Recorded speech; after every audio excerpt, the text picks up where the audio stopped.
So there's 1, 2, 3, 4 screws to take out the hard drive. And it's a total of 1, 2, 3 in the back. One hidden here, one here, one here, 1, 2, 3 are long.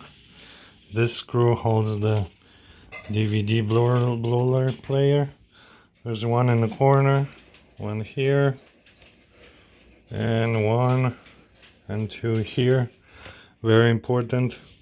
There are 2 small ones here that needs to be taken out. Alright, let's get to it.